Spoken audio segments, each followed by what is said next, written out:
So அந்த பிஓவும் மட்டும் இருக்கு டீடைல்ஸ் மட்டும் அந்த ப்ரோப் டீடைல்ஸும் இந்த மெயில்ல இருக்கு.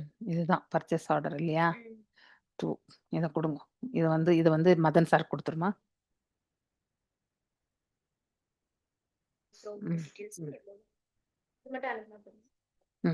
இது மட்டும் கொடு. ஆனா அதனுடைய ஒரு செகண்ட்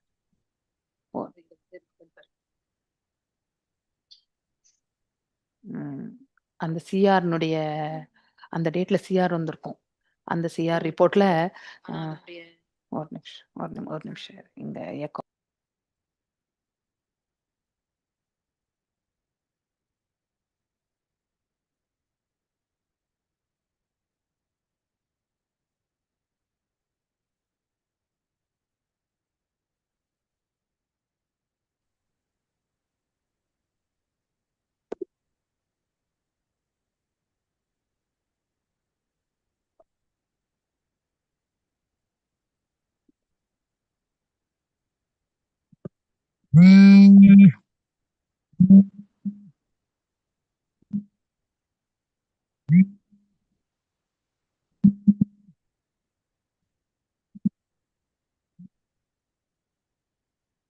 ஹரே கிருஷ்ணா. ஜஸ்ட் கதவு மூடிட்டு வந்து. ஹரே கிருஷ்ண மாதாஜி. கலாவதி மாதாஜி, இது 88வது அத்தியாயமா? கலாவதி மாதாஜி, கலாவதி மாதாஜி, ஹரே கிருஷ்ண மாதாஜி.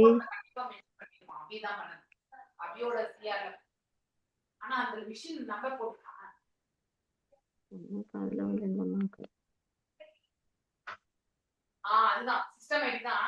செக் பண்ணினா அந்த சிஸ்டமேட்டிக் சிஆர் இருக்கும். அந்த டைம்ல பார்த்து அதுல ஓபன் பண்ணி பாரு. அதுல வந்து மென்ஷன் பண்ணிருப்பான் அப்படி பிசிக்கல் டேமேஜ்.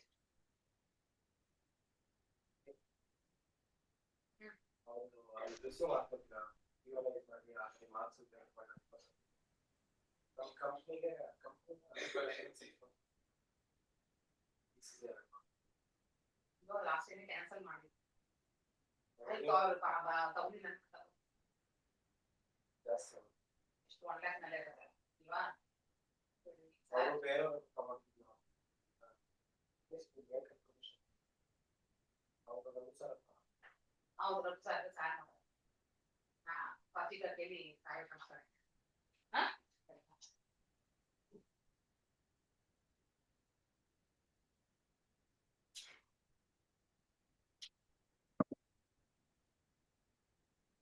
ஹரே கிருஷ்ணா. ஹரே கிருஷ்ண மாதாஜி, இது அத்தியாயம் 88 மாதாஜி?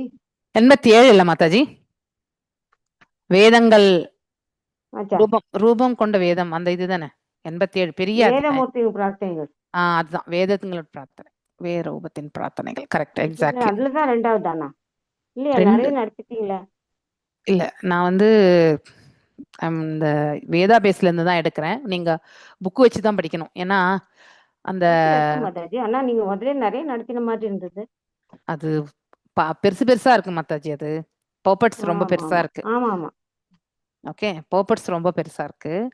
ஆமா, அது நிறைய உதாரணங்களும் இருக்கு. முதல் உதாரணம் நிறைய சொன்னீங்க. ஆமா, 2வது படிக்கணும். ஆமா ஆமா. இப்ப 2வது ஸ்லோகம் படிக்கணும். ஒரு நிமிஷம்.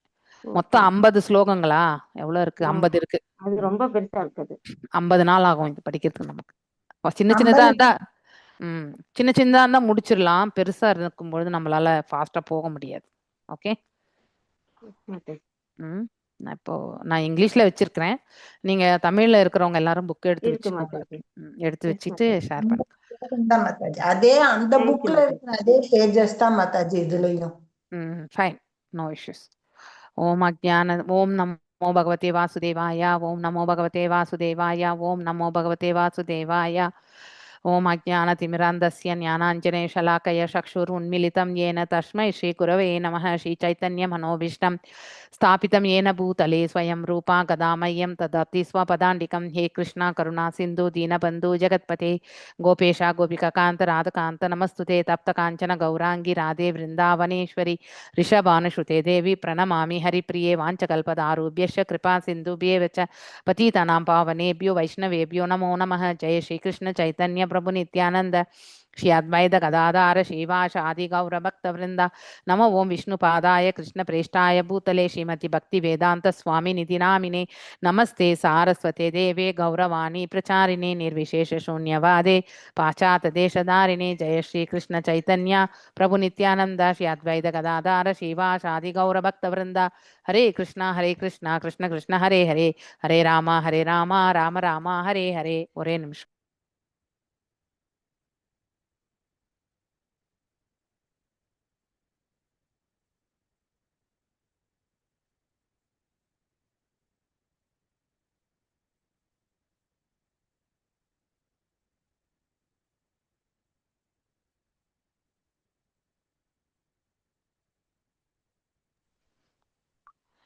श्रीशुक उवाच बुधिन्द्रिया मनप्राणा ज्ञानानम् अश्रजात् प्रभुः मात्रार्थं च भावार्थं च आत्मने अकल्पनाय च.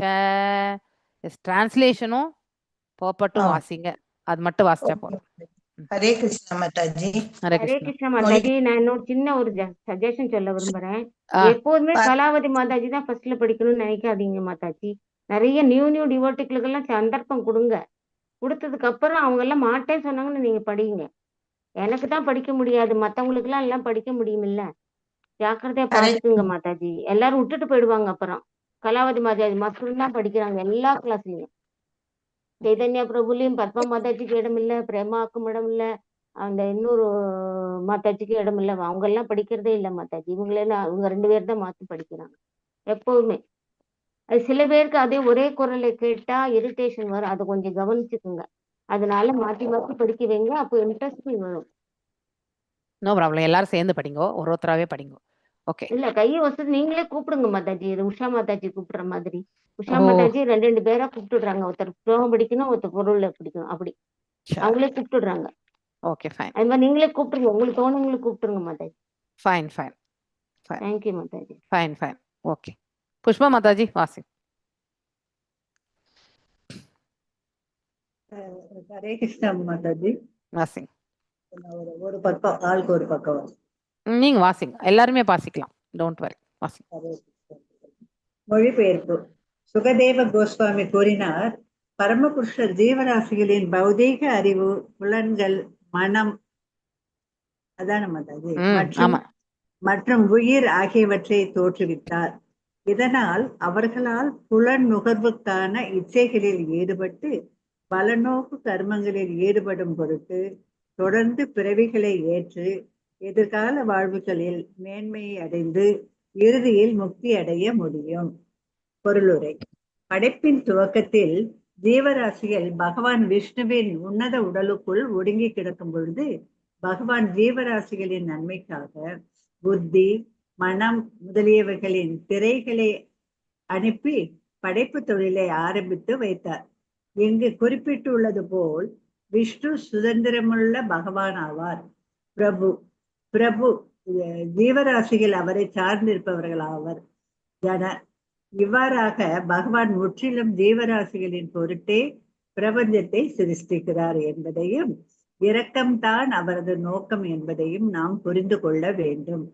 பரமபுருஷர் ஜீவராசிகளுக்கு ஸ்தூல மற்றும் சூட்ச்ம உடல்களை அளிப்பதன் மூலம் அவர்கள் புலன் நுகர்வை தொடர்ந்து நடத்தவும் மனித வாழ்வில் மதம், பொருளாதார முன்னேற்றம், முக்தி ஆகியவற்றை அனுசரிக்கவும் அவர்களுக்கு உதவுகிறார். ஒவ்வொரு உடலிலும் பந்தப்பட்ட ஆத்மா தன் புலன்களை சுகபோகங்களுக்காகவே உபயோகிக்கிறார். மேலும் மனித உருவில் உள்ள வாழ்வுக்கு வரும் பொழுது கூட வாழ்வின் வெவ்வேறு படிகளில் அவனுக்கென நியமிக்கப்பட்டுள்ள வெவ்வேறு கடமைகளை அவன் நிறைவேற்றினான். எதிர்காலத்தில் அவன் அதிக சூட்சம் நிறைந்த சுகபோகங்களை பெறுவான், இல்லையெனில் இழிவு நிலையை அடைவான்.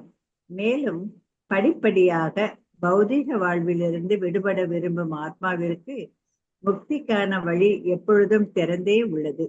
ஸ்ரீல விஸ்வநாத சக்கரவர்த்தி பின்வருமாறு கருத்துரைக்கிறார். இச்சுலோகத்தில் ச மேலும் என்ற சொல் திரும்ப திரும்ப உபயோகிக்கப்பட்டுள்ளது. இது பகவானால் அளிக்கப்பட்டுள்ள முக்தி மார்க்கத்தை மட்டுமின்றி சமய வாழ்வு, தகுந்த புலன் இன்பம் ஆகியவற்றின் மூலம் படிப்படியாக மேல்நிலை அடையும் வழியின் முக்கியத்துவத்தை கூட சுட்டி காட்டுகிறது. ஜீவராசிகள் தங்களுடைய முயற்சிகளில் வெற்றியடைய பகவானின் கருணையை நம்பியுள்ளனர். அறிவு, புலன்கள், மனம் மற்றும் உயிர் ஆகிய இவை இல்லாமல் ஜீவராசிகளால் எதையுமே அடைய முடியாது. அதாவது அவர்களால் ஸ்வர்க்க பதவியையோ, அறிவினால் வரும் தூய்மையையோ, அஷ்டாங்க யோகத்தின் பூரணத்துவத்தையோ, அல்லது பகவானின் நாமங்களை கேட்பதிலும் பாடுவதிலும் துவங்கும் பக்தி யோக முறையை பின்பற்றுவதன் வாயிலாக வரும் தூய பக்தியையோ அடைய முடியாது. இருங்க மாதாஜி, ஹரேகிருஷ்ண மாதாஜி, இருங்கோ. நான் இது முடிச்சிட்ட பிறகு வேற யாருன்னா கூட வாசிங்க. ஓகே. இப்போ சுகதேவ கோஸ்வாமி வந்து பேசுறாரு ஆக்சுவலி. ஆனா இது நமக்கு எல்லாம் தெரிஞ்ச டாபிக் தான் இல்லையா?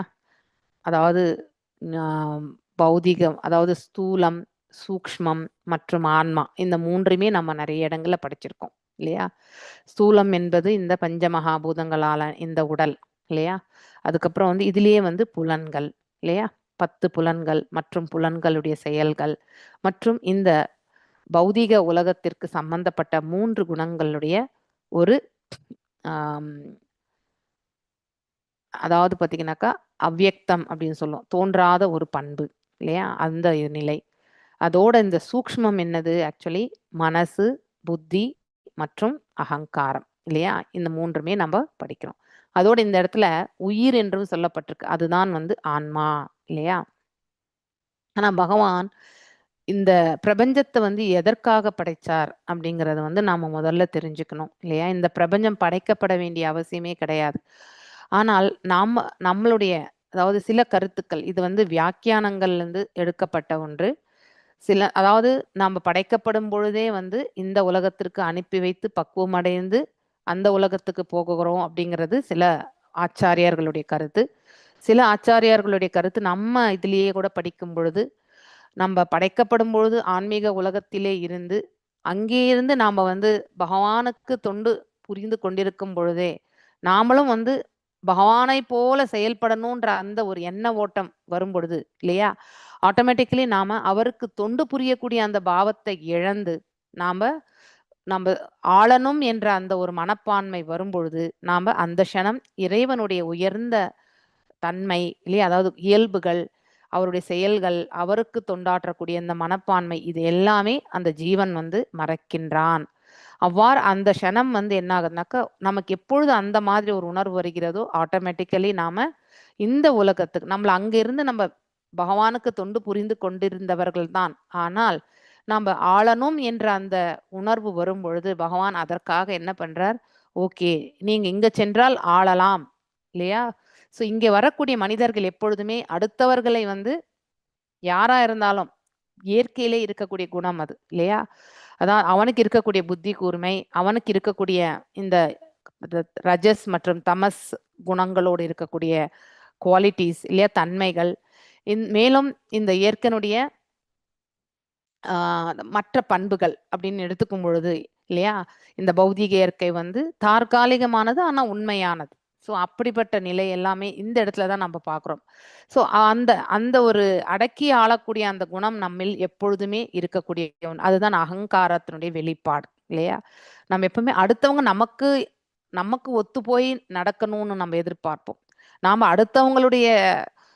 அடுத்தவங்களோட சேர்ந்து நம்ம வாழணுன்ற அந்த உணர்வு வந்து நமக்கு மிக மிக மிக குறைவு. நாம சொன்னபடி அவங்க கேட்பாங்களா அப்படிங்கிற ஒரு இப்போ ஒரு பெண்ணுக்கு வரன் பார்க்குறோம்னா கூட தாய் தகப்பன் வந்து என்ன கண்டிஷன்லாம் நிறைய இந்த காலகட்டங்களில் நிகழக்கூடிய ஒன்று தான் இல்லையா? எந்த பிச்சல் பிடுங்களும் நம்ம பெண்ணுக்கு இருக்கக்கூடாது, போனா அந்த வீட்டில் அவ சுதந்திரமா இருக்கணும் எதிர்பார்க்குறாங்களா? அதே மாதிரி வந்து பையனுக்கு பொண்ணு பார்க்குறவங்களும் வந்த பொண்ணு அடக்கமா இருக்கணும், நம்ம சொல்ல பேச்செல்லாம் கேட்கணும் நினைக்கிறோமா இல்லையா? இயற்கையிலேயே அது நடக்கிறதோ இல்லையோ, ஆனா இந்த எதிர்பார்ப்புகள் என்பது நமக்கு உண்டு இல்லையா? அந்த மாதிரி ஆசைகள் என்பது உண்டு. வரக்கூடிய பெண் நமக்கு அடங்கி இருக்கணும், அதே மாதிரி வரக்கூடிய பையனுமே வந்து நம்ம பொண்ணை வந்து நல்ல அதாவது பூ போல வச்சு காப்பாற்றணும் இல்லையா? அதுவும் எந்த பிச்சல் பிடுங்கல் இல்லாமல் எங்கேயாவது அப்பா அம்மா இல்லாத தனித்து வாழக்கூடிய அந்த மாதிரி ஒரு குடும்பமா இருக்கணும் இல்லையா? அதே மாதிரி ஒரு பெண் வாரிசு இல்லாத குடும்பத்துல நம்ம கொடுத்தா அந்த நாத்தனார் கொடுமையும் இருக்காது இப்படி எல்லாம் நமக்கு ஒரு கற்பனைகள் உண்டா இல்லையா? கண்டிப்பா இது மாதாஜி இப்ப வர்றவங்க எல்லாம் செப்பரேட்டா இருக்கத்தான் விரும்புறாங்க மாதாஜி. எஸ். ஏன்னா அங்க என்ன இருக்கு? ஆளுமை எனக்கூடிய அந்த பண்பு வந்து சூக்ஷ்மமா இருந்து நம்ம கிட்ட செயல்படுறது, வெளிப்படுத்துறது இல்ல. சில பேர் அவங்க புலன்கள் மூலியமா வெளிப்படையா சொல்லிடுவாங்க. சில பேர் வந்து சைலண்டா இருந்து நிராகரிச்சிடுவாங்க இல்லையா? இந்த எலைன்ஸ் போனா நம்ம பொண்ணு வாழ்வாளா அப்படின்னு யோசிச்சு வேணான்னு சொல்லிடுவாங்க.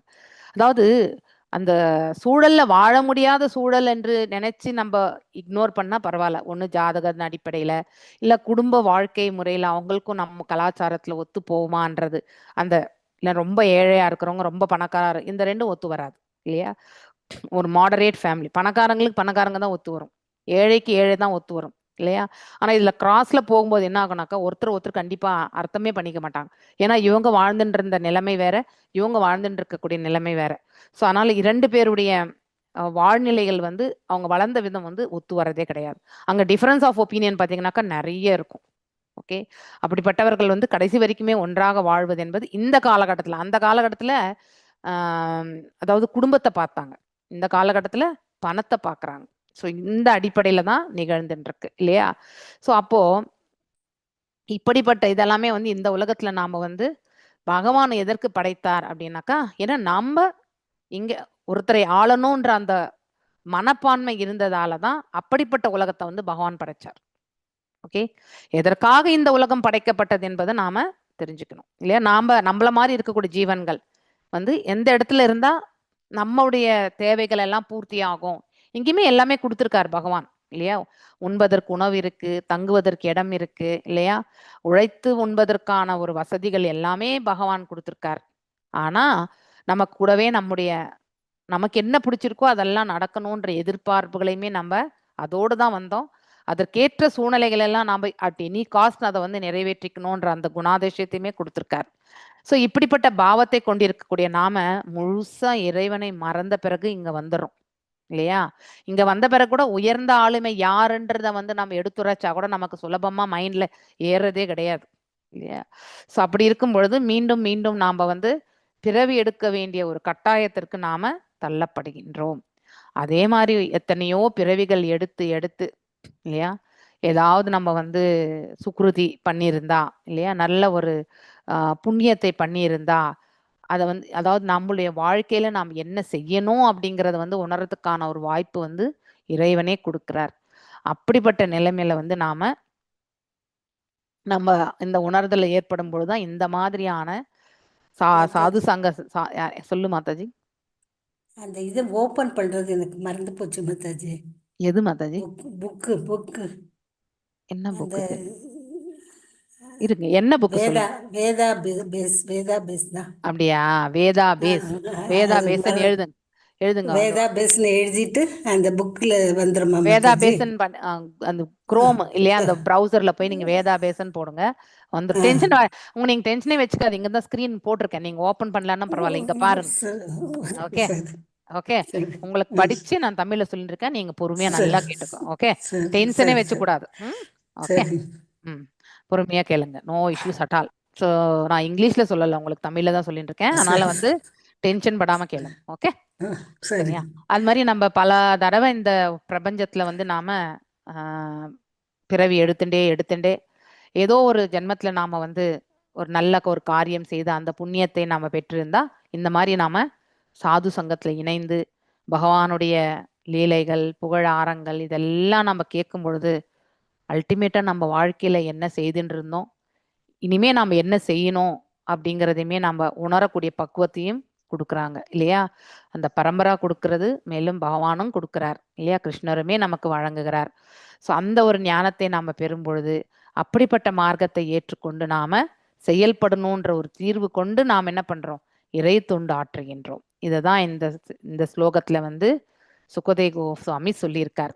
ஸோ அதனுடைய விளக்க உரைந்தான் at the dawn of creation, அதாவது படைக்கும் காலத்துல இல்லையா, கட்டுண்ட நிலையில் இருக்கக்கூடியவங்க வந்து முழு அஜ்ஞானத்துல தான் இருப்பாங்க. எதோட கம்பேர் பண்ணும்போது பகவானுடைய தெய்வீக இதனோட நம்ம கம்பேர் பண்ணி குவைட் ஆப்போசிட். அந்த நிலையில ஃபுல் அஜ்ஞானம், இவர் ஃபுல் ஞானம் இல்லையா? அதை வந்து இந்த படைக்கும் காலம், த ப்ராசஸ் ஆஃப் கிரியேஷன் இல்லையா? ஸோ அது மேல எத்தனை இருக்கு அந்த மகத்தத்துவத்துல நீங்க பாத்தீங்கன்னாக்கா 7 அடுக்குகளை நீங்க பார்த்துருக்கலாம் இல்லையா? பஞ்சமகாபூதங்கள், அடுத்து வந்து மகத்தத்துவம் கடைசி லேயர் இருக்கும், இன்டெலிஜென்ஸ் இருக்கும் இல்லையா? ஸோ அந்த லேயர்ஸ் எல்லாமே நம்ம பார்க்குறோம். ஸோ மேலும் விஷ்ணு இஸ் இண்டிபெண்ட் லார்ட், அவருக்கு தான் பிரபு புருஷா எல்லாமே நம்ம சொல்றது. அவரிடமிருந்து தோன்றிய அனைத்துமே ஜீவன்கள், ஜனா இல்லையா? ஜனங்கள் நம்ம எல்லாம் நம்ம தமிழ்ல சொல்றோம்ல அதே மாதிரி தான் ஜனா. ஸோ இவங்க எல்லாருமே வந்து எப்படி ஒரு அரசனிடத்துல எவ்வாறு அவனுடைய பிரஜைகள் வந்து சார்ந்து இருக்கிறார்களோ அது போல பகவானால் படைக்கப்பட்ட ஜீவன்களாகிய நாம எப்பொழுதுமே அவரை சார்ந்துதான் இருக்கிறோம் இல்லையா? ஒவ்வொன்றுமே நம்ம அவரை சார்ந்துதான் இருக்கோம். நாம நினைக்கலாம் நம்ம எல்லாரும் தனித்து செயல்படுறோம், நான் டிசிஷன் எடுத்தேன் அப்படின்னு நினைக்கலாம். ஆனா எப்ப நான் தீர்வு கண்டு இந்த செயலை நான் செய்கின்றேன் என்ற உணர்வு கொண்டு ஒரு காரியத்தை நான் ஆற்றுகின்றேனோ அப்பவே நான் அந்த காரியத்திற்கு உண்டான கர்ம பந்தனத்தை நான் ஏற்றுக்கொள்ள வேண்டிய நிலைக்கு தள்ளப்படுகிறேன். எப்போ இறைவனுடைய கிருபையால் இது நடைபெறும் அப்படிங்கிற உணர்வு கொண்டு நான் ஆற்றுகின்றேனோ, அவர் எதை கொடுக்கிறாரோ அதை ஏற்றுக்கொள்ளக்கூடிய மனப்பக்குவத்தை கொண்டு நான் செயல்படுகின்றேன் அப்படின்ற உணர்வு வருதோ அப்போ நாம விடுதலைக்கான மார்க்கத்திற்கு செல்றோம். ஏன்னா கர்ம பந்தனத்திற்கு நாம ஆட்கொள்ளப்படுவதில்லை. இந்த 2 நிலைகள் நாம புரிஞ்சுக்கணும். ஸோ ஏனென்றால் அவர் ஒருத்தருடைய கருணையால மட்டும்தான் நாம் இந்த பிரபஞ்சத்துல வந்து நன்மை, நித்தியமான நன்மை அடைய முடியும். வேற எல்லா நன்மைகளுமே வந்து தற்காலிகமானதுதான். ஓகே, இதை நாம தெரிஞ்சுக்கணும். மேலும் by providing the living entities with gross and subtle bodies, நமக்கு எல்லாமே ஸ்தூல உடல் கொடுத்துருக்கார் பகவான், சூக்ஷ்ம உடலுமே கொடுத்துருக்கார், அதுக்குள்ள ஆன்மாவும் இருக்கு. ஸோ ஏன் இந்த ஸ்தூலம் சூக்ஷ்மம் எல்லாம் கொடுக்கப்பட்டது என்றால் நாம இந்த பௌதீக குவாலிட்டிஸ்ல நம்ம இன்வால்வ் ஆனதுனால அகங்காரம் எனக்கூடிய ஒரு பண்பின் வழியா நம்ம என்ன பண்றோம், நிறைய அகங்காரத்தோடு இருக்கும்பொழுது ஆட்டோமேட்டிக்கலி நம்ம செய்யக்கூடியது எல்லாமே வந்து அஜ்ஞானத்திலிருந்து செய்யக்கூடிய செயல்களா இருக்கும். கோபம் வரும் இல்லையா? அந்த கோபம் வந்து நம்மள புத்தியை வந்து பேதலிக்க செய்யும். அதனால நம்ம ஆற்றக்கூடிய கர்மங்கள் எல்லாமே குறைவான இயல்புகளை உடைய உணர்வு கொண்டு நம்ம செயலாற்றுவோம். அப்படிப்பட்ட செயல்கள் வந்து நமக்கு என்னைக்குமே நன்மை பயக்காது. ஸோ அது எல்லாமே உடல் தளத்திலிருந்து ஆற்றக்கூடிய செயல்களாக அமைந்துவிடும். அதனால ஆன்ம நிலையிலிருந்து ஆற்றக்கூடிய செயல்களே வந்து பக்குவம் அடைவது. ஆனா அதே உடல் தளத்திலிருந்து ஆற்றக்கூடிய செயல்கள் அப்படின்னா நம்முடைய புத்தி உடல் தளத்துல இருக்கிறது இல்லையா? நம்ம ஈவன் பகவத்கீதையில கூட படிச்சிருக்கோம் இல்லையா? உடல் தளம், புலன்கள் தளம் இல்லையா? அடுத்து வந்து மனதளம், அடுத்து வந்து மனது, அறிவு, அதுக்கப்புறம் தான் ஆன்மா. இத்தனை தளங்களை நம்ம படிச்சிருக்கோமா? படிச்சிருக்கோம் இல்லையா? சோ உடல் தளம் தான் இருக்கிறதுலே லீஸ்ட். அதை விட நெக்ஸ்ட் வந்து புலன்கள் கம்பேர் பண்றது. சோ அதாவது அன்னமயா, பிராணமயா, அன்னமயா எல்லாமே இல்லையா? அது வந்து 13th சாப்டர் வரும், அன்னமயா பிராணமயா. ஆனா இது வந்து இந்த உடல் தளம் எல்லாம் இந்த 4th or 5th சாப்டர்ல நம்ம படிச்சிருப்போம். ஓகே, உங்களுக்கு ஒரு ஃப்ளோ சார்ட் மாதிரி இருக்கும். உடல் தளமான பிறகு புலன்கள் தளம், உடல் தளத்தை விட புலன்கள் தளம் உயர்வானது, மேன்மையானது இல்லையா? அதை விட புலன்கள் தளத்தை விட மனதளம் மேன்மையானது. மனதை காட்டிலுமே ஞானம், புத்தி வந்து மேன்மையானது. அந்த புத்தியை காட்டிலுமே மேன்மையானவன் யாரு? ஆன்மா. அதனால அல்டிமேட்டா நம்ம எந்த தளத்திலிருந்து செயல்படணும்? ஆன்ம தளத்திலிருந்து செயல்படணும். ஆனா நாம செயல்படுறது எல்லாமே என்னது? குவைட் ஆப்போசிட்டா இருக்கக்கூடிய உடல் தளத்திலிருந்து செயல்படுறோம். அதனால்தான் நமக்கு வந்து கோபம் வர்றது இல்லையா? அதாவது அடுத்தவங்களை வந்து நம்ம வந்து புரிஞ்சிக்காம போறது, இதெல்லாமே நம்ம செய்யறோம். நம்மளையே கற்பனை யூகத்தால ஒருத்தரை வந்து தவறா நினைக்கிறது, இந்த மாதிரியான விஷயங்கள். உண்மையான காரணத்தை வந்து நாம நோக்கணும் இல்லையா? ஸோ அந்த மாதிரி நம்ம அடுத்தவங்களை புரிஞ்சுக்க நாம கண்டிப்பா முயற்சி பண்ணணும். நம்முடைய நிலையிலிருந்தே நாம் என்றைக்குமே ஒரு சூழ்நிலையை வந்து கையாளக்கூடாது. அது மிக மிக தவறானது. ஏன்னா நமக்கு எல்லாமே குறையுடைய புலன்கள், அதே மாதிரி மாயையில் இருப்பவர்கள். நான் சொல்றதுதான் ரைட்டுன்னு ப்ரூவ் பண்ணக்கூடிய அந்த மனப்பக்குவம் தான் நமக்கு உண்டு இல்லையா? அதனால நமக்கு புத்தியுமே அவ்வளவு கரெக்டா வேலை செய்யாது. ஸோ அதனால நம்ம எப்பவுமே வி ஷுட் ஆல்வேஸ் அடுத்தவங்களுடைய நிலையிலிருந்து நம்ம செய்யக்கூடிய செயலை வந்து நாணயமானதா அப்படிங்கிறத வந்து யோசிக்கணும்.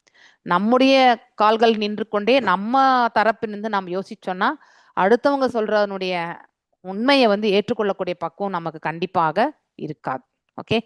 ஸோ இன்னொன்று என்னன்னா, நம்மள எல்லாமே இந்த ஃபர்ஸ்ட் கேண்டோலயே நம்ம படிக்கிறோம். ஃபர்ஸ்ட் கேண்டால வந்து நாரத மகரிஷி வந்து 4th சாப்டர்னு நினைக்கிறேன் இல்லையா? அந்த 4th சாப்டர்ல வந்து அட்வைஸ் பண்ணுவார். யாருக்கு? வியாசதேவருக்கு. அவருடைய தவறு என்னன்னு சுட்டி காட்டுவார் இல்லையா? ஸோ நீ வந்து சதுர் புருஷார்த்தங்களை தான் நீ வந்து நிறைய குளோரிஃபை பண்ணியிருக்க பகவானுடைய புகழாரங்களை காட்டிலும்.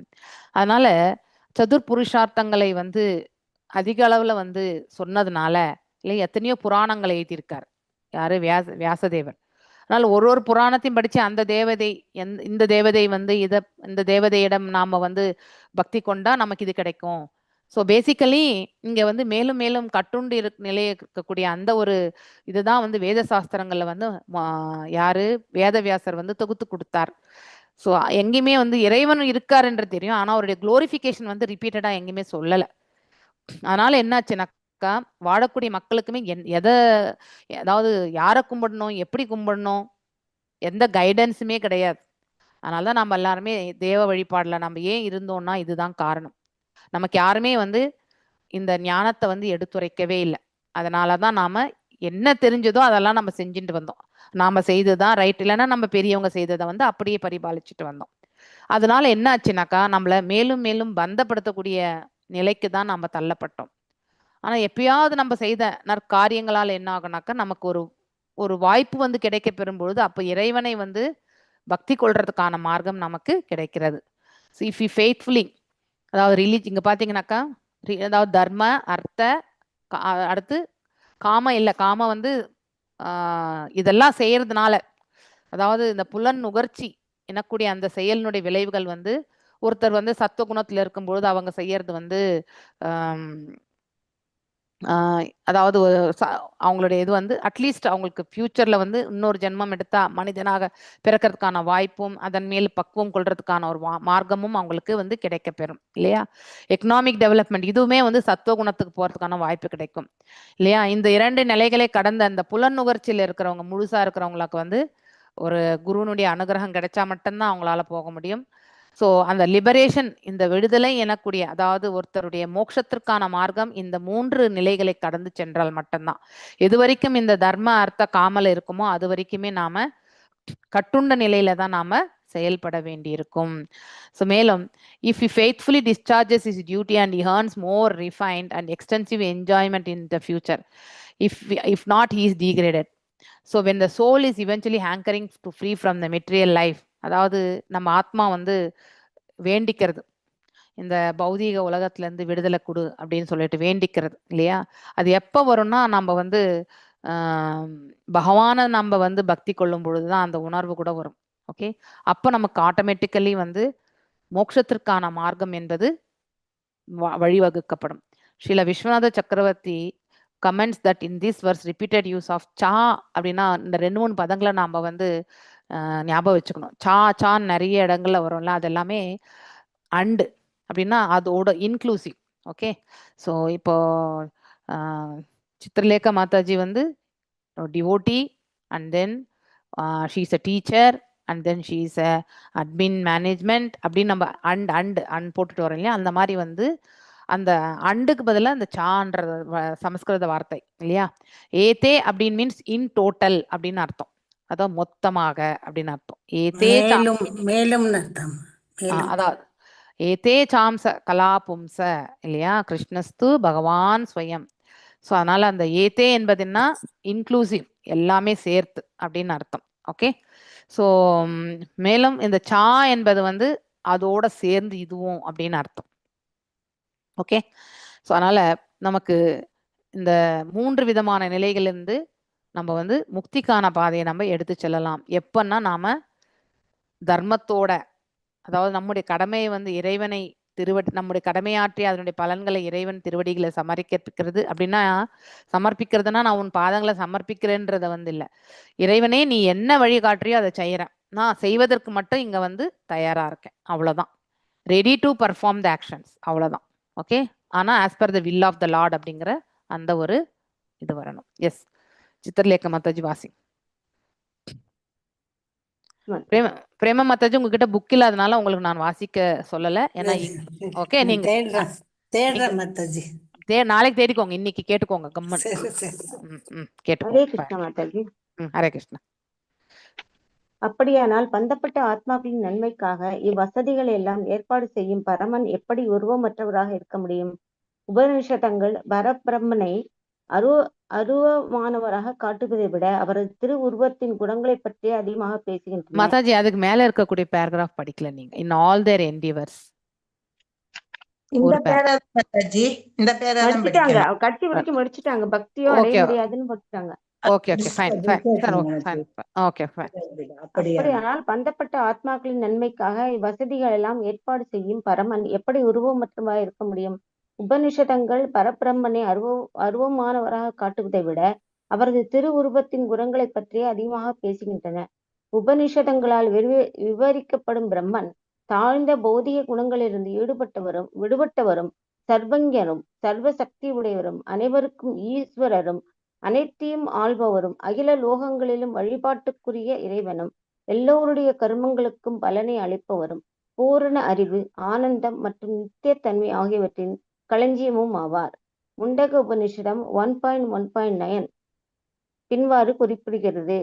யஹ சர்வஞ ச சர்வவித் யஸ்ய ஞானமயம் தபக.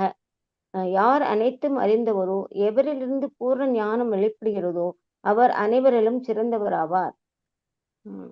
பிருஹத் ஆரண்ய உபனிஷதம் 4.4.22, 3.7.3 மற்றும் 1.2.4 கூறுவதாவது சர்வஸ்ய வசி சர்வசியே சானக.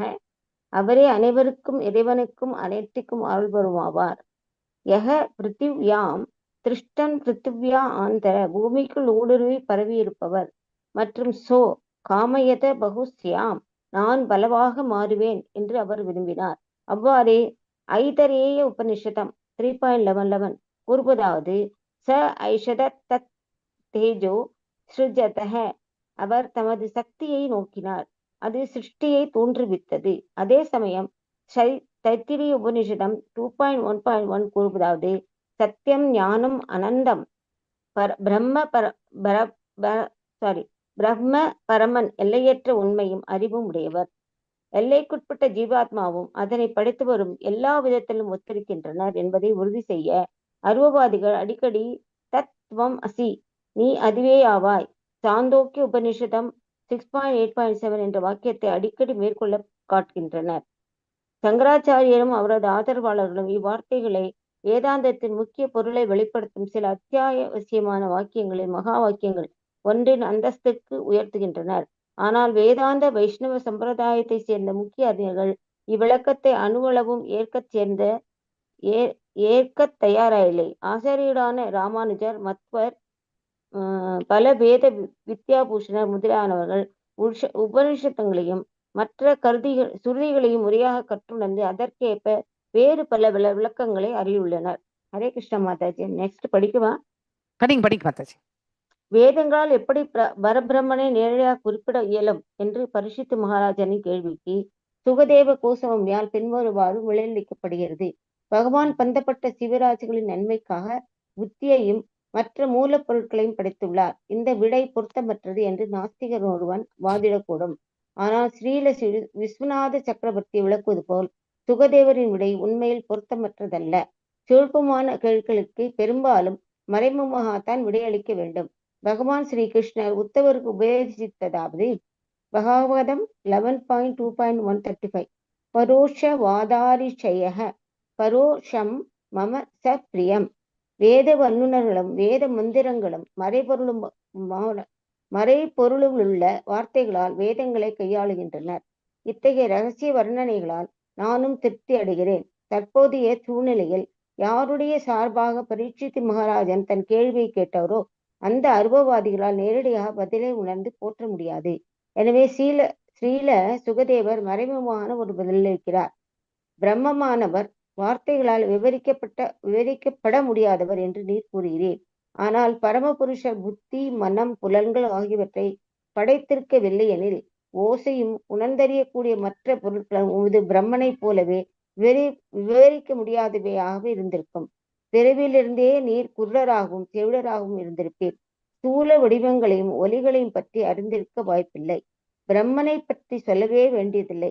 எனவே எப்படி கருணாமூர்த்தியான பகவான் காட்சி, ஓசை முதலான உணர்வுகளை அனுபவித்து உணரவும் மற்றவர்களுக்கு விவரிக்கவும் தேவையான எல்லா சக்திகளையும் நமக்கு அளித்துள்ளாரோ, அவ்வாறே அவர் பிரம்மனை உணர்வதற்கு தேவையான கேட்டறியும் ஆற்றலை எவருக்கேனும் அளிக்கக்கூடும். அவர் விரும்பினால் சொற்களால் பரபிரம்மனை விவரிப்பதற்குரிய சில அசாதாரணமான வழிமுறைகளை உருவாக்க இயலும். அவர் சர்வ வல்லமுடைய பகவான் பிரபு என்பதால் விவரிக்க முடியாததையும் சுலபமாக விவரிக்க கூடியதாக செய்ய முடியும். ஹரே கிருஷ்ண மாதாஜி.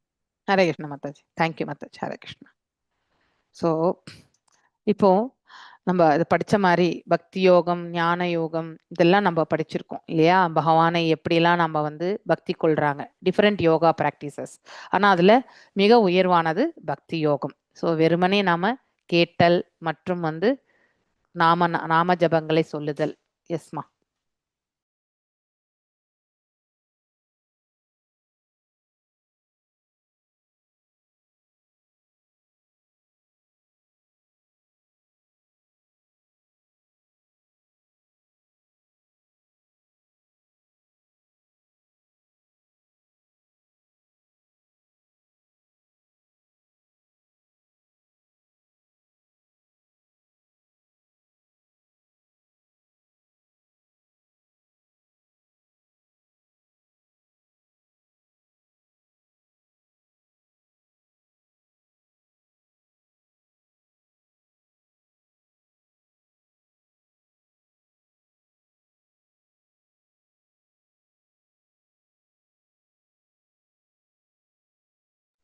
ஃபைன். ஸோ நம்ம எல்லாருமே கட்டுண்டவர்கள் தான் இல்லையா இந்த இடத்துல. ஆனா பகவான் வந்து கட்டுண்ட இந்த ஜீவன்களுக்குமே மோட்சத்திற்கான மார்க்கம் என்னென்னன்றது பல்வேறு யோக பயிற்சிகள் மூலயமாவே நம்ம படிச்சுட்டு வரோம் இல்லையா? பகவத்கீதையிலுமே படிச்சுட்டு இருக்கோம். ஃபர்ஸ்ட் 6 சாப்டர்ஸ் வந்து கர்ம யோகம், அடுத்த 6 சாப்டர் வந்து பக்தி யோகம், அடுத்த 6 சாப்டர் வந்து ஞான தளத்திலிருந்து படிக்கிறது. இப்படி இதுல சென்டரா இருக்கக்கூடிய அந்த பக்தி யோகத்தை பண்ணும்பொழுது நம்ம செய்ய வேண்டிய கடமையுமே பக்குமா கிருஷ்ண உணர்வு கொண்டு செய்யலாம். அந்த பக்கம் வந்து ஞானமும் வந்து பகவான் நமக்கு கொடுப்பார். அதனாலதான் பாத்தீங்கன்னா இந்த சென்டர்ல இருக்கிறது இது பக்தி யோகம் இல்லையா? So that is a main. அதுதான் ரொம்ப ரொம்ப முக்கியம். எந்த யோகமா இருந்தாலும் இறுதியில பக்தியில வந்து நிறைவு பெற்றால் மட்டும்தான் அந்த யோகமே முழுமை அடையும், இல்லைன்னா முழுமை அடையாது. ஸோ இதையுமே நாம வந்து அங்க இருக்கும்போது வந்து படிச்சிருக்கோம் இல்லையா? இப்போ சகாம கர்ம யோகம் பண்றவங்க வந்து மேல போயிட்டு அதாவது சொர்க்கத்துல போய் அவங்களுடைய புண்ணியங்களுக்காக நல்வாழ்க்கை பெறணும்னு நினைப்பாங்க. அதுக்கப்புறம் வந்து அந்த புண்ணியங்கள் முடிஞ்ச பிறகு மீண்டும் இந்த இடத்துக்கு வருவாங்க இல்லையா? ஞானிகள் வந்து சாயுஜ்ய முக்திக்காக வந்து போவாங்க இல்லையா? யோகிகளும் 4 கலங்களுடைய பகவானுடைய ரூபத்தை அவர்கள் வந்து தியானத்தில் பயிற்சி செய்தாலும் இறுதியில் அவங்களுமே வந்து யோகத்துல போய் தான் அதாவது இந்த சாயுஜ்ய முக்திக்கு தான் போறாங்க. பக்தர் ஒருத்தர் தான் இறைவனுடைய திருத்தலத்துக்கு போறதுக்கான மார்க்கத்தை தேடுறாரு. ஸோ நமக்கு இந்த டெஸ்டினேஷன் எல்லாமே நம்ம ஆல்ரெடி படிச்சு வந்திருக்கோம். அதற்கான மார்க்கங்கள் எல்லாமே இதுல ஏன் திருப்பி சொல்லப்படுறதுனாக்கா, நமக்கு இத்தனை மார்க்கங்களுமே ஃபெசிலிட்டிஸ் நம்ம கட்டுண்ட ஆத்மாக்களுக்கு பகவான் வந்து ஏற்பாடு பண்ணி கொடுத்துருக்காரு. அப்படிப்பட்ட மனிதர் நாமெல்லாம் ரூபம் கொண்டு இருக்கோம். ஆனா நாம பகவானை வந்து அருவத்துல வந்து நம்மளால ஏற்றுக்கொள்ள முடியுமா இல்லையா? எவ்வாறு அதை வந்து நம்ம தெரிஞ்சுக்கிறது? அருவத்திலையும் நாம் எப்படி தெரிஞ்சுக்கிறது இல்லையா? ரூபத்துல வந்து நிறைய பக்தர்கள் வந்து பகவானுடைய தரிசனத்தை பெறதை வந்து நம்ம அவங்களுடைய உணர்தல் மூலியமா நம்ம எத்தனையோ இடங்களை நம்ம படிக்கிறோம் இல்லையா? இப்ப துரு மகாராஜ் பகவானுடைய தரிசனம் நேரடியா பெற்றார். பிரகலாத் மகாராஜ் வந்து நரசிம்மர் அந்த தரிசனத்தையும் பெற்றார் இல்லையா?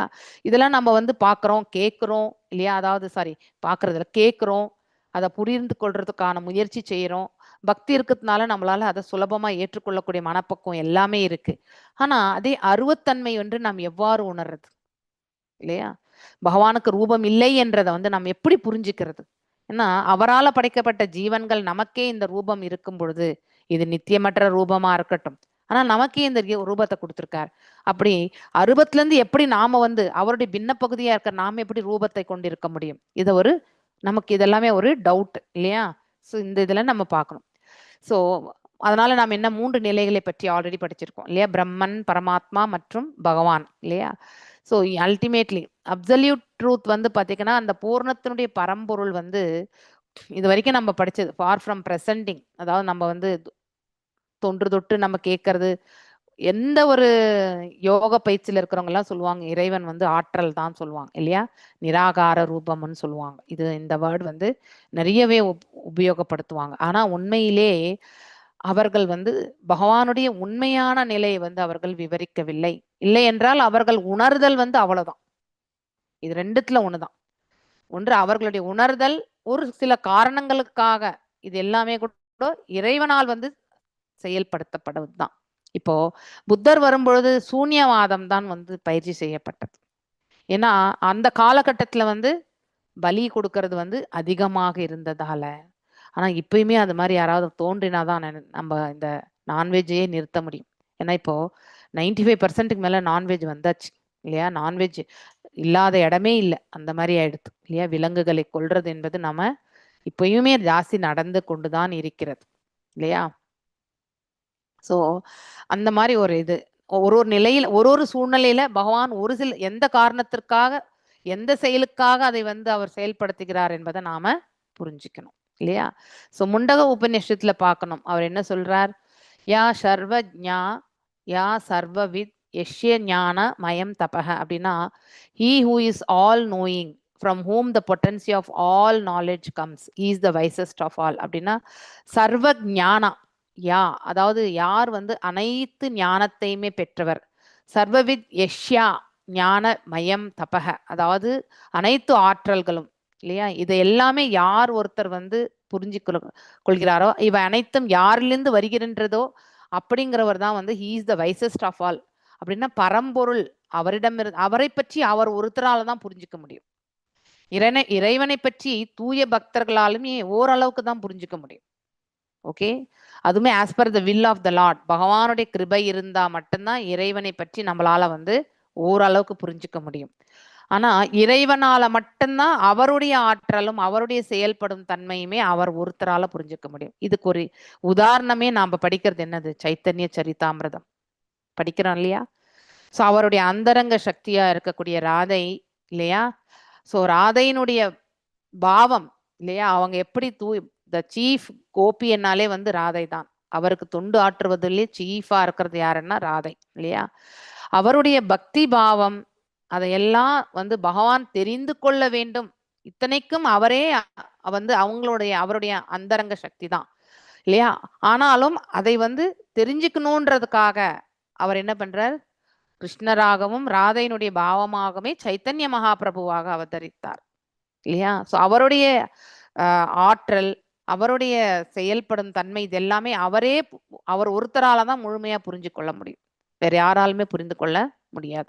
அதனாலதான் இங்க இடத்துல he is the wisest of all அப்படின்னு எதுக்கு சொல்லப்பட்டிருக்குன்னா, அனைத்துலயுமே வந்து ஞானத்துல வந்து உயர்ந்தவராக இருக்கிறதுமே வந்து பகவான் ஒருத்தர் தான். மேலும் பிரகத் ஆரண்ய உபனிஷத்துல வந்து என்ன சொல்லப்பட்டிருக்குன்னா, சர்வஸ்ய வாஷி சர்வஸ்ய நாக, அதாவது அவர்தான் அந்த பரம்பொருள் மற்றும் அனைத்தையுமே கட்டுப்படுத்துபவர் அப்படின்ற ஒரு வார்த்தையுமே சொல்லப்படும். அப்படின்னா இது எல்லாமே இறைவனுடைய உயர்ந்த ஸ்தானத்தை விளக்கக்கூடிய ரெஃபரன்சஸ் ஆக்சுவலி. ஓகே, இந்த பிரபஞ்சத்துல எல்லா இடத்துலயுமே அவர் இருக்கார் இல்லையா, பரவி இருக்கிறார், அவர் எல்லாரிலுமே இருக்கிறார், அனைத்து ஜீவராசிகளிலுமே இல்லையா. ஜடம் இந்த இதுலயுமே வந்து பாத்தீங்கன்னாக்கா இந்த பிரபஞ்சம் வெறுமனே உயிர் வாழிகள் மாத்திரம் கிடையாது இல்லையா, மேலும் ஜடமாக இருக்கக்கூடிய அந்த இதுமே பண்புகளுமே அவரிடம் இருந்து பிரிந்து வந்த ஜடசக்திகள் தான், அதுலயுமே அவருடையது தான் அப்படிங்கிறதையுமே நாம தெரிஞ்சுக்கணும். Okay, so he decided I'll become many, பகவான் எதை நினைக்கிறாரோ அதை செய்திருவார். இப்போ விரிவங்கங்கள்ல வரும்பொழுது படைக்கும் காலம் வரும்பொழுது அவர் வந்து சுவாசம் இல்லையா, அந்த வெளி சுவாசத்தை அதாவது விடும்பொழுது அனைத்து அண்டங்களுமே வந்து படைக்கப்படுகிறது. So as per the will of the lord only இந்த படைக்கும் காலம் என்பது ஏற்படுகிறது. மேலும் அது எத்தனை காலம் வரைக்கும் இருக்கணும்ன்றதுமே அந்த 100 ஆண்டுகள் வந்து பிரம்மருக்கு இருக்கக்கூடிய அந்த காலகட்டம் வந்து அதுவுமே வந்து பகவானால வந்து கால ரூபமும் அவர்தான் இல்லையா, அதையுமே அவருடைய ஆற்றலால் தான் செயல்படுகிறது அப்படிங்கிறதுமே நாம தெரியும். சத்தியம் ஞானம் அனந்தம் பிரம்மா, ஸோ பகவான் தான் அன்லிமிட்டெட் ட்ரூத் அண்ட் நாலேஜ். சரி, ரொம்ப அழகான வார்த்தை தானா இல்லையா? புரிஞ்சுக்கணும் நம்ம அதை பத்தி. அதாவது எல்லாத்துக்குமே ஒரு அளவு உண்டு நம்ம இந்த பௌதிக உலகத்துல, இல்லையா? ஒரு சங்கடமான ஒரு சூழ்நிலை வந்தாலுமே அதுவுமே சில காலம்தான் இருக்கும். சில மணி நேரங்கள் இருக்கலாம், சில நாட்கள் இருக்கலாம், சில வாரங்கள் இருக்கலாம், சில திங்கள் இருக்கலாம், இல்லையா? ஆனா அதே வந்து சுகமும் அதே மாதிரிதான். ஆனா பகவானுடைய இதுவுமே உண்மையான நிலைக்கும் அவருடைய ஞானத்திற்குமே அளவே கிடையாது. எங்க தொடங்கியிருக்கு, எங்க முடியறது, இதெல்லாம் நம்ம கண்டிப்பா விளக்கவே முடியாது, இல்லையா? ஏன்னா அவர் அனாதியானவர், இல்லையா? ஆரம்பமே அவர்தான்.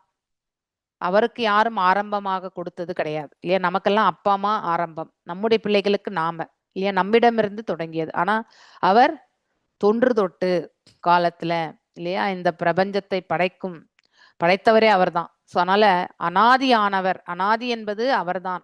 ஸோ அனாதி மீன்ஸ் அதாவது எந்த ஒரு யாராலுமே அவர் ஆரம்பிக்கப்பட்டவர் கிடையாது, இல்லையா? ஸோ அவரே மூல காரணம் அனைத்திற்கும். அவரிடமிருந்து அனைத்துமே வந்து தோன்றியது அப்படிங்கிறத வந்து நாம புரிஞ்சுக்கணும். தத் துவம் அசி, தத்து சத்து நம்ம படிச்சிருக்கோம், இல்லையா? தத் என்பது எக்காலத்திலுமே உண்மை. முன்னையும் அதுதான், இப்பயுமே அதுதான், பிற்காலத்திலுமே அதே நிலைதான். எந்த மாற்றமே இருக்காது. துவம் என்றால், இல்லையா, அதாவது நீ அதுதான் அப்படின்னு சொல்லக்கூடியது, இல்லையா? அந்த ஆன்மாவுக்கு தான் அது சொல்றது, தத்துவமசி அப்படின்னு சொல்றது வந்து, இல்லையா? Of by impersonalities as a confirmation of the absolute identity of ஜீவாத்மா, இல்லையா?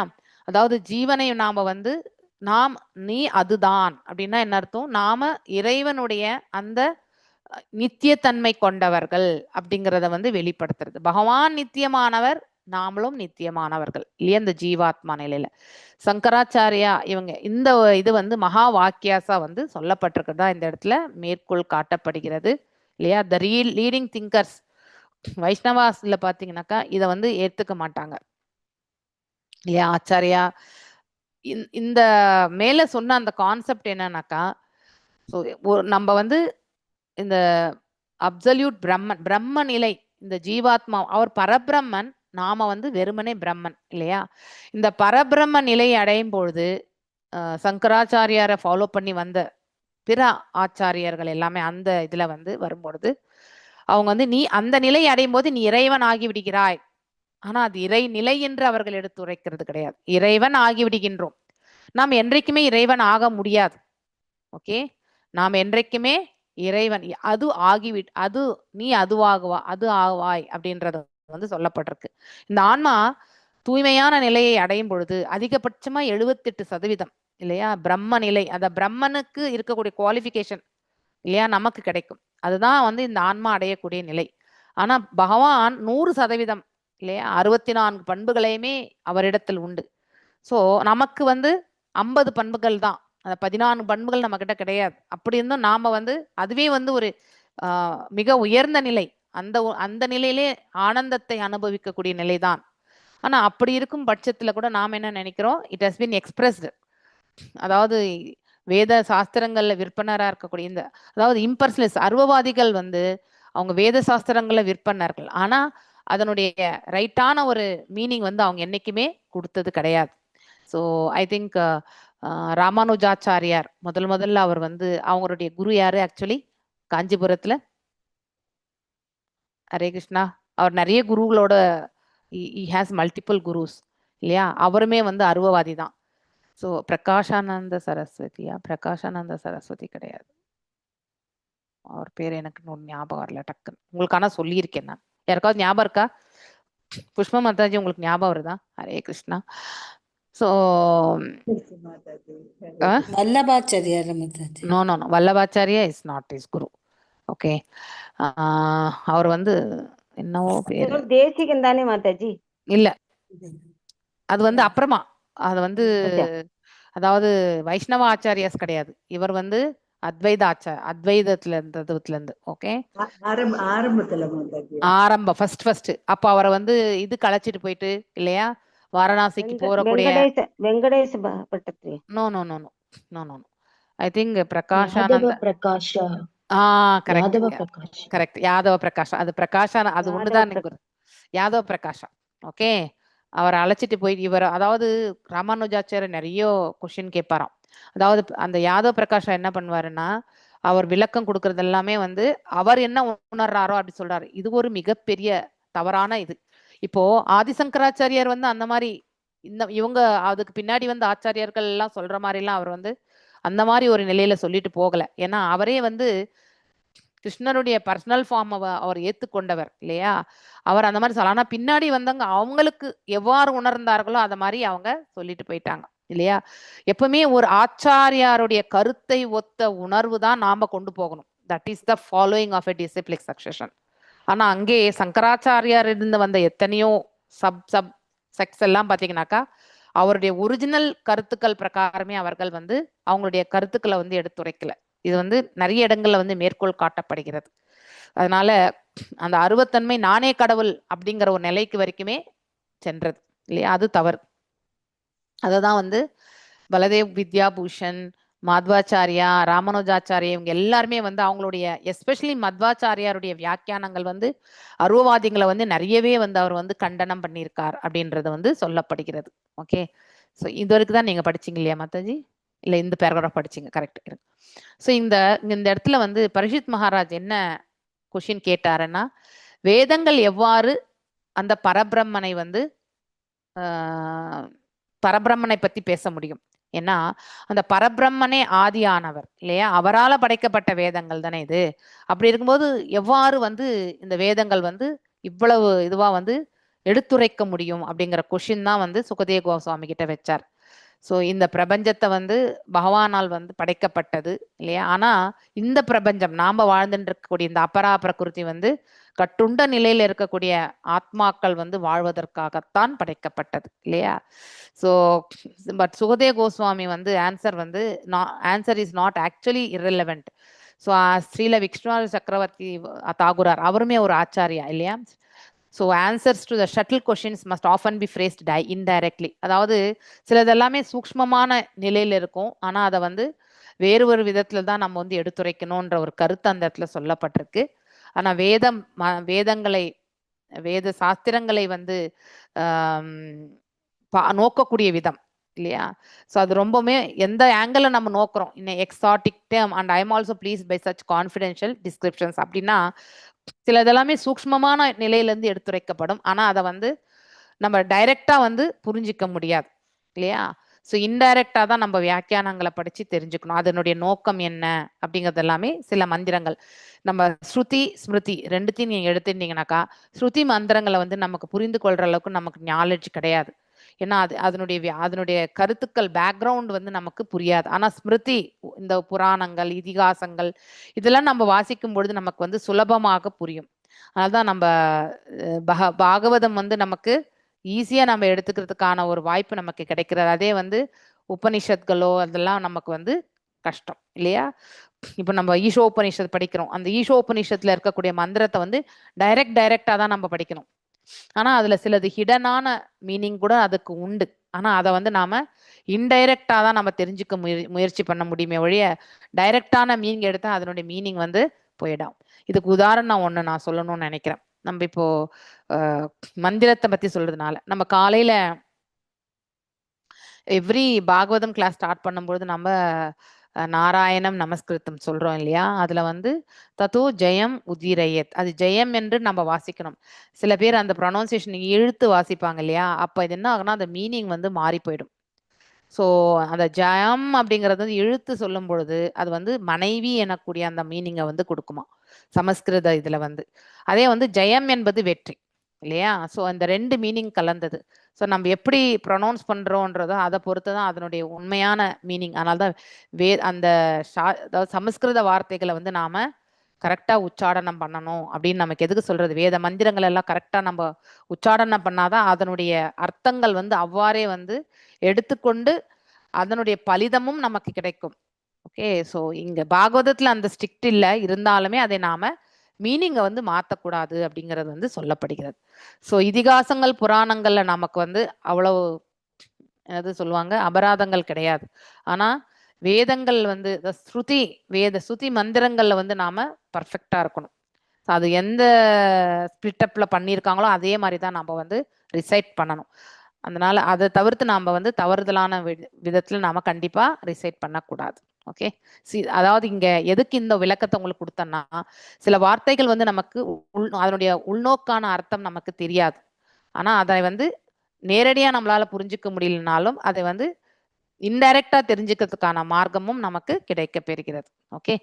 ஸோ இங்க you say that Brahman is indescribable by words. But if the Supreme Lord has not created the intelligence, mind, and senses, then sound and other objects of perception would all be the just indescribable as your Brahman. அதாவது இந்த இடத்துல நம்ம ஒன்று கவனிக்கணும். ரொம்ப ஸ்ட்ராங்கான ஒரு opinion இந்த பேராகிராஃப் நாம் படிக்கும் பொழுது, இறைவனுக்கு அருவம் என்று சொல்வது மிக தவறானது, நிராகார ரூபம் என்று சொல்வது மிக தவறான கருத்து இல்லையா? அது எதனுடைய அடிப்படையில வந்து சொல்ல, நம்ம இந்த பிரபஞ்சங்கள் படைக்கப்படும் பொழுது இல்லையா, ஜடமா இருக்கக்கூடிய இந்த எத்தனை பண்புகள், பஞ்சமகா பூதங்கள் இல்லையா, இதெல்லாமே வந்து நம்ம படைக்கும் காலத்துல வந்து ஃபர்ஸ்ட் ஆகாயத்திலிருந்து சப்தம் இல்லையா, அதுக்கப்புறம் வந்து செகண்ட் வந்து என்ன வந்தது, காற்று இல்லையா, காற்றிலிருந்து தொடுப்புலன், அதுக்கடுத்து அதுக்கப்புறம் வந்து நீரிலிருந்து அக்னி நெருப்பிலிருந்து நமக்கு வடிவம், அதுக்கு வடிவத்திலிருந்து நெக்ஸ்ட் என்ன வந்தது ஆக்சுவலி நீரிலிருந்து நமக்கு சுவை, அதுக்கப்புறம் சுவையிலிருந்து நமக்கு வந்து அதாவது காஸ் அண்ட் எஃபெக்ட். அதாவது இப்போ ஆகாயம் வந்து காரணமானால் இது வந்து விளைவு எது, அதனுடைய விளைவு எது, சப்தம். ஸோ இந்த சப்தம் என்பது காரணமானால் அடுத்து வந்து நமக்கு கிடைக்க பெறுவது என்னது, காற்று இல்லையா. நம்ம பேசுறோம், கம்யூனிகேட்டிங் மீடியா எது, இந்த சப்தம் எங்கிருந்து நமக்கு கம்யூனிகேட் ஆகுது, காற்றுல தான் கம்யூனிகேட் ஆகுது இல்லையா. இப்ப காற்று வந்து காரணமானா அப்ப அடுத்தது வந்து அதாவது காரணமானா அதனுடைய விளைவு எதுன்னா, காற்று அடிக்கும் போது நம்மள வந்து தொடக்கூடிய அந்த உணர்வு நமக்கு ஏற்படுகிறது இல்லையா. அதனால்தான் தொடு உணர்வு அப்படின்றது வந்து வருது. இந்த தொடு உணர்வுனால் நெக்ஸ்ட் வந்து நீரை வந்து நம்ம தொட்டுதான் இல்லையா, அதனிருந்து வரக்கூடியது என்ன, அதை எடுத்து நம்ம என்ன பண்றோம், பருகும் பொழுது சுவை.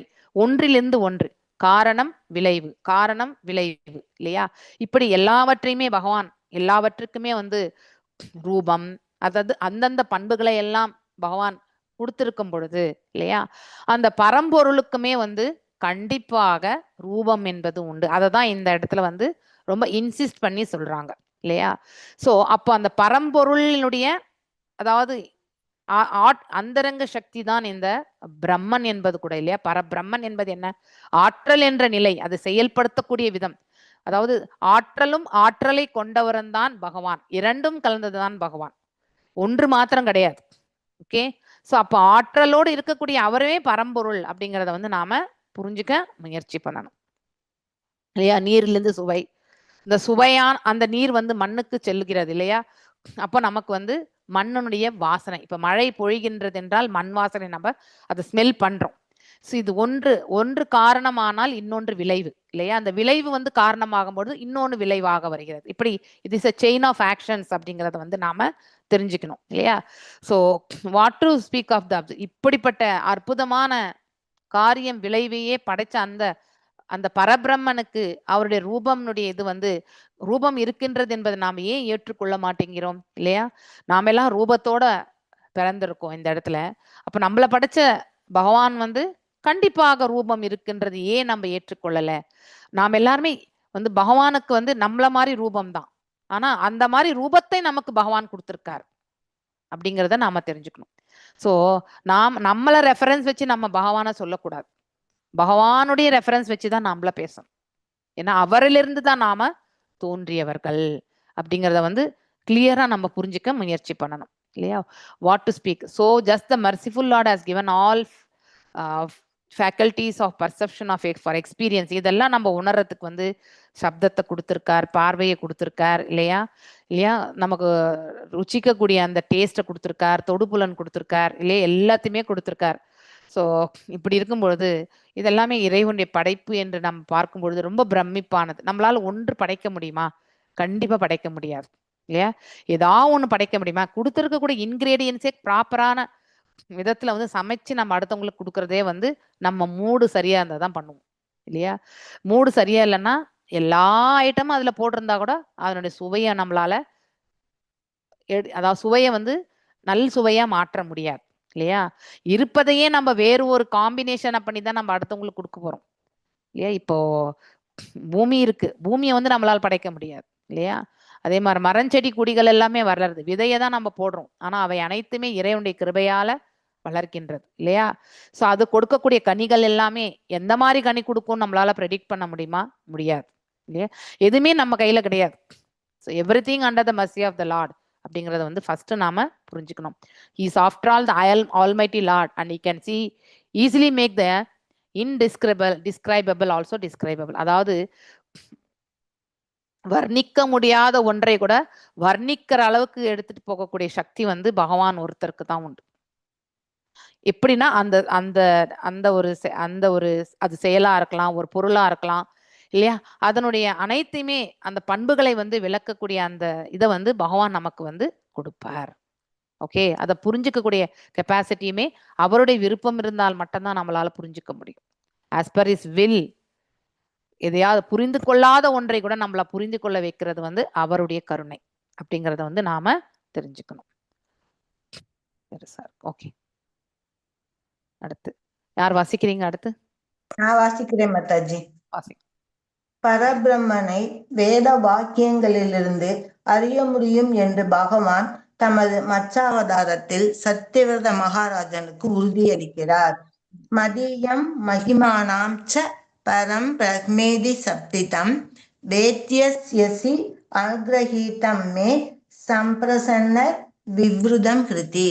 நீர் என்னால் அனுகிரகிக்கப்பட்டு நன்கு அறிவுறுத்தப்படுவீர். மேலும் உமது விசாரணைகளில் காரணத்தால் பரபிரம்மம் எனப்படும் எனது மகிமைகளை பற்றிய அனைத்தும் உமது இதயத்தில் பிரசன்னமாகும். இவ்விதமாக என்னை பற்றிய அனைத்தையும் நீ அறிந்து கொள்வீர். பாகவதம் 8.24.38. திவ்யமான விசாரணைகளை செய்யும்படி பரமபுருஷரால் அனுகிரகிக்கப்பட்ட பாக்கியசாலியான ஆத்மா பிரம்மனின் இயல்புகளை பற்றிய கேள்விகளை கேட்பான். சிறந்த முனிவர்களால் அளிக்கப்பட்டு வேத இலக்கியங்களில் பதிவு செய்யப்பட்டுள்ள அவ்விடைகளை கேட்பதன் மூலம் பகவானை அவன் உள்ளபடி அறிந்து கொள்வான். இவ்விதமாக பரமபுருஷரின் தனிப்பெருங்கருணையினால் மட்டுமே பிரம்மன் வார்த்தைகளால் எடுத்து காட்டப்படுகிறார். சப்திதம். பகவானுடைய தனிப்பெருங்கருணையின்றி வேத வாக்கியங்களால் பரபிரம்மனை வெளிப்படுத்த முடியாது. ஸ்ரீல விஸ்வநாத சக்கரவர்த்தி பின்வருமாறு கருத்துரைக்கிறார். சுகதேவரால் பேசப்பட்ட இச்லோகத்தில் புத்தி என்ற சொல் மகத்தத்துவத்தையும் குறிக்கும். இந்த மகத்தத்துவத்தில் இருந்தே ஆகாயத்தின் பல்வேறு விரிவுகளான ஓசை முதலானவை வெளிப்படுகின்றன. ஓசை முதலான இவை இங்கு இந்திரிய என்று அழைக்கப்படுகின்றன. எனவே மாத்தார்த்தம் என்னும் சொல் பிரம்மனை விவரிக்க உன்னதமான ஓசையை உபயோகிக்கும் பொருட்டு என்று பொருள்படுகிறது. ஏனெனில் குறிப்பாக இந்த நோக்கத்திற்காக ஆகாசத்தையும் ஓசையும் வெளிப்பட செய்யும் பொருட்டே பரமபுருஷர் பிரகிருத்தியை ஊக்குவித்தார். சிருஷ்டியின் நோக்கத்தை பற்றிய மற்றொரு கருத்து பவார்த்தம் மற்றும் ஆத்மனே கல்பனாய என்னும் சொற்களால் குறிப்பிடப்படுகிறது. பவார்த்தம் என்பது ஜீவராசிகளின் நன்மைக்காக என்று பொருள்படும். பரமாத்மாவை ஆத்மனே வழிபடுவதே கல்பனம். ஜீவராசிகள் தங்களுடைய வாழ்வின் திவ்ய நோக்கத்தை நிறைவேற்றிக் கொள்ளக்கூடிய மார்க்கமாகும்.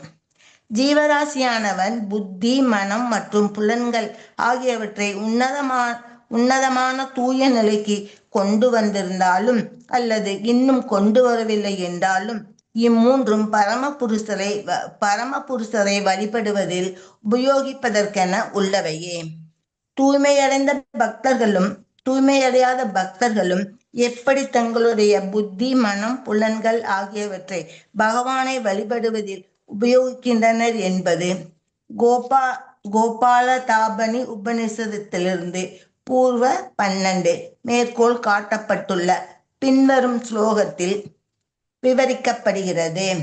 சத் புண்டரீக நயனம் மேகாபம் வைத்யுதாம்பரம் த்ரிபுஜம் மௌன முத்ராட்சம் வனமாலினம் ஈஸ்வரம். இரு கைகளையுடைய ரூபத்தில் தோன்றும் பரமபுருஷர் திவ்யமான தாமரை கண்களையும் மேக வர்ணமும் மின்னலையொத்த ஆடைகளையும் உடையவராவார். ஒரு வனமாலையை சூடியிருந்த அவரது அழகு தியானிப்பது போன்ற அவருடைய மௌனமாக கோலத்திற்கு மெருகூட்டியது. தூய பகவத் பக்தர்களின் உன்னதமான அறிவும் புலன்களும் பகவானின் தூய ஆன்மீக அழகை சரியாக கொண்டு கொள்கின்றன. கோபால தபனி ஸ்ருதி.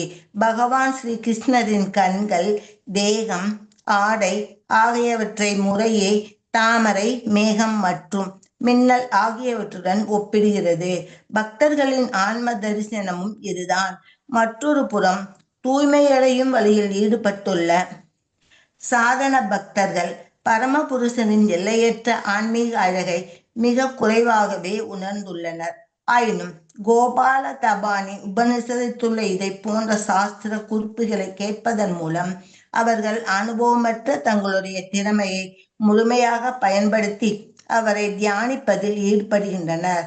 பக்குவமற்ற பக்தர்கள் பகவானை முழுமையாக உணர்ந்தறியும் வழியையோ அல்லது அவரது தேகத்தை சூழ்ந்துள்ள பிரகாசத்தை சீராக தியானிக்கும் வழியையோ கூட இன்னும் கற்றுக்கொள்ளவில்லை. இருப்பினும் நாம் பகவானை தியானிக்கிறோம் என்ற எண்ணத்தில் மகிழ்கின்றனர். கருணைக்கடலான பகவானும் இந்த பக்தர்கள் என்னை தியானிக்கின்றனர் என்று நினைக்கிறார்.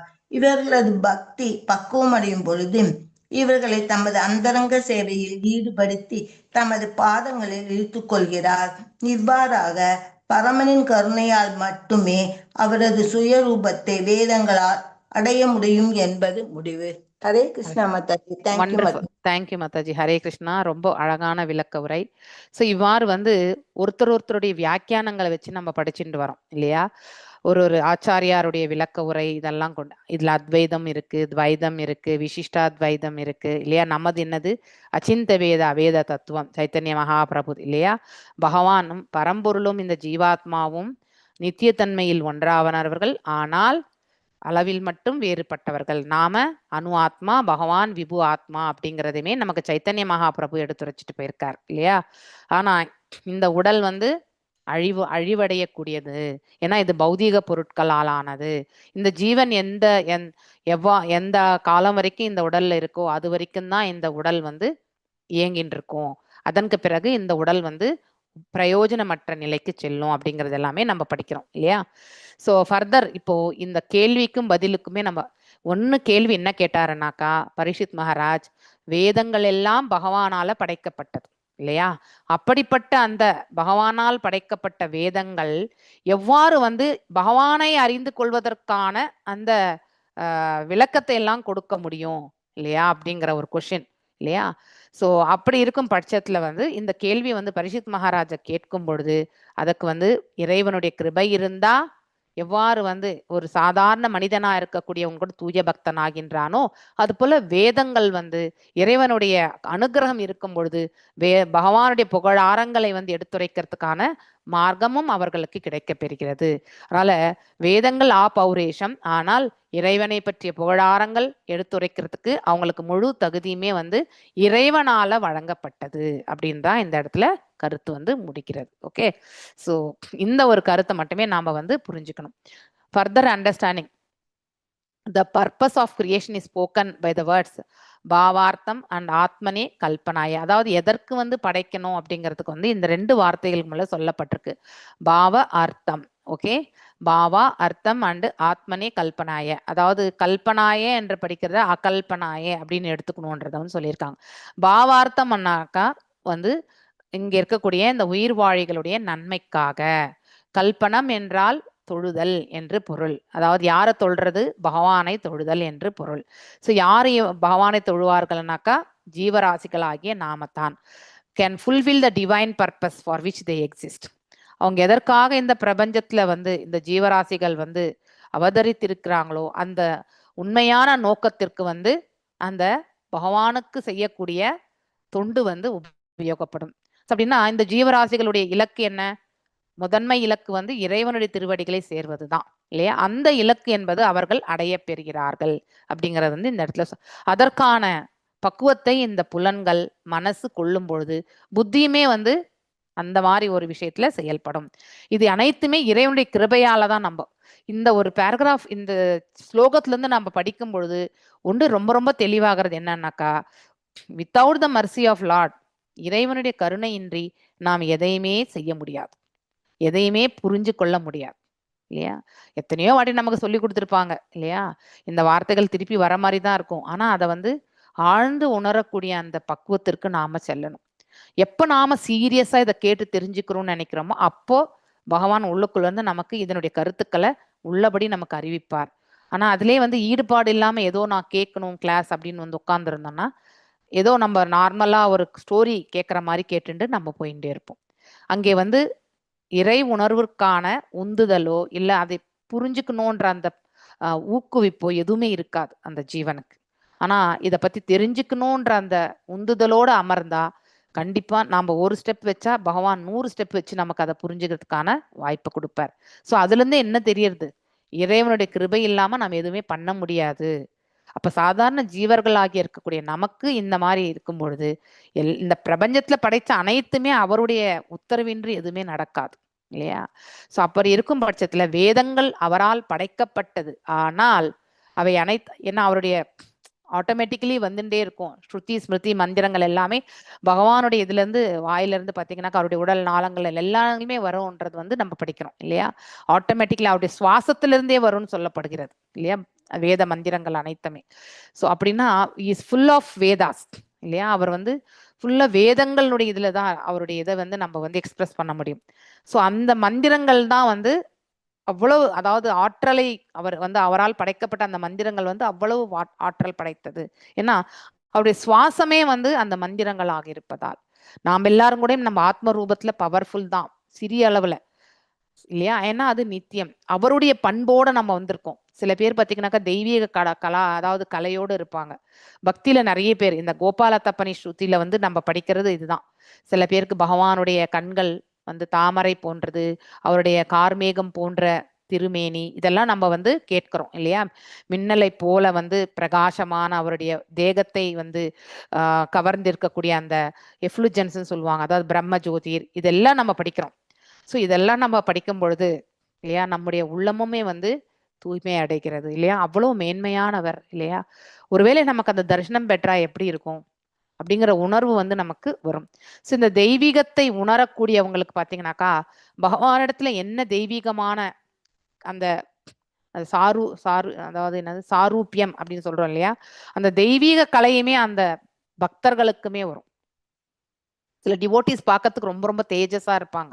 That is because of what? Actually beauty கிடையாது, அவங்களுடைய ஆத்மா கிளியரா இருக்கும் இல்லையா? அதாவது தூய்மை அடைந்திருக்கும். அதனுடைய பிரதிபலிப்பு அவங்களுடைய முகத்திலையும் அவங்களுடைய செயல்பாடு அவங்களுடைய பேசக்கூடிய விதத்திலையுமே உணர முடியும்.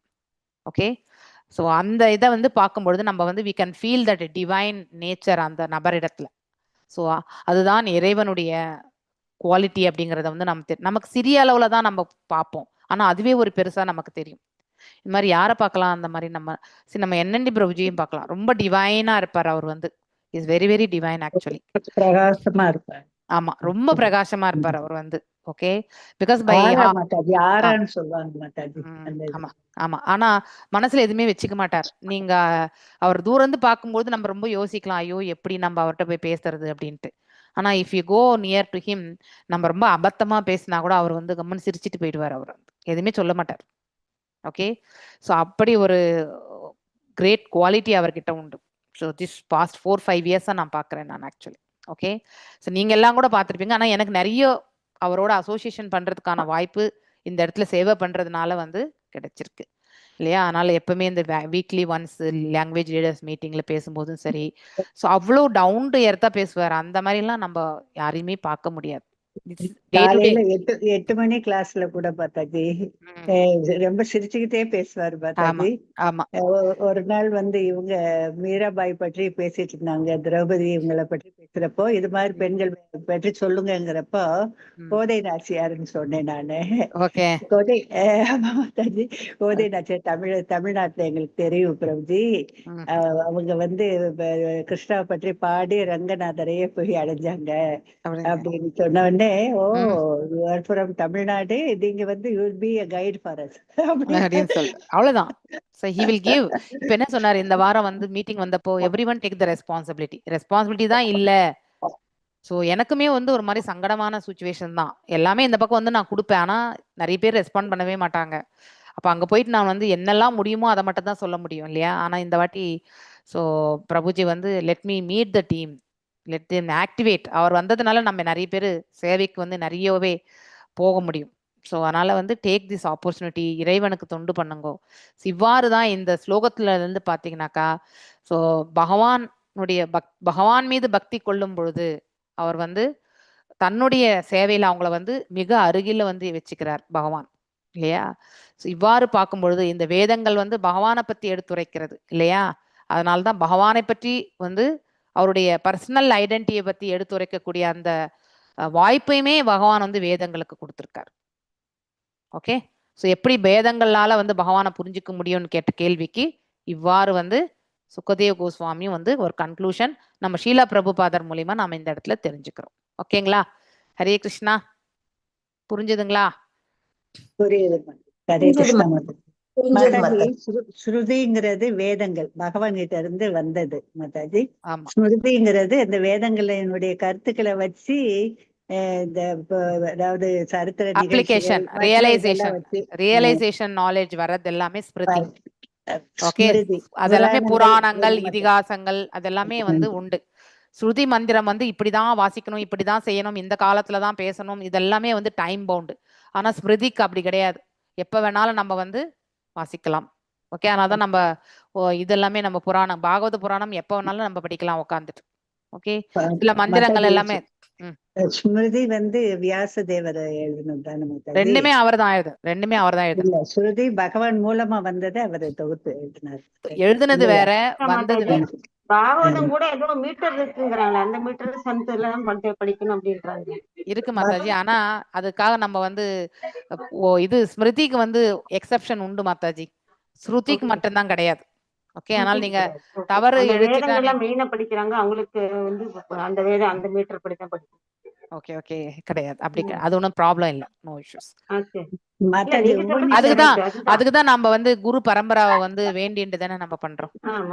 we are under the shelter of the குரு பரம்பரா, அதனால அவங்க நமக்கு படிக்க வைப்பாங்க நல்ல விதத்துல. ஓகே, உபனிஷதங்கள் மாதாஜி, உபனிஷதங்கள் Mataji. Upanishads also it will be coming under it will be coming under இது ஸ்ருதி. ஓகே, உபனிஷதங்களின் சரத்துக்கள் தான் பகவத்கீதைன்னு சொல்றாங்க இல்லையா? 5th வேதான்னு கூட சொல்லுவாங்க. ஆனா அது மகாபாரதத்துல இருந்து வர்றது அப்படின்னு சொல்றதுனால. சாமவேதத்துல இருந்து வருமா மாதாஜி? ஹரே கிருஷ்ணா மாதாஜி. சாமவேதத்துல இருந்து வருமா மாதாஜி? எது மாதாஜி? உபனிஷங்கள் வந்து சாமவேதத்துல இருந்து வருமா மாதாஜி? ஹரே கிருஷ்ணா மாதாஜி. தெரியாது, அது எனக்கு எதுல இருந்து வரும்னு எனக்கு தெரியாது. ஆனா இட் கம்ஸ் அண்டர் ஸ்ருதி, அது மட்டும் தெரியும். ஓகே, 108 எல்லா வேதங்களும் வேதம் என்பது பிரிக்கப்படுறது வந்து சாமவேதம். முதல்ல வெறும் சாமவேதம் தான் இருந்ததாம், அதுக்கப்புறம் தான் அதை பிரிச்சாங்க.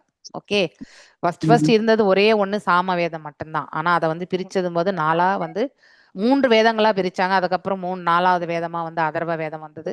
ஓகே, சோ இப்படி நமக்கு என்ன தெரியுமோ அதை மட்டும் படிச்சுக்கலாம்.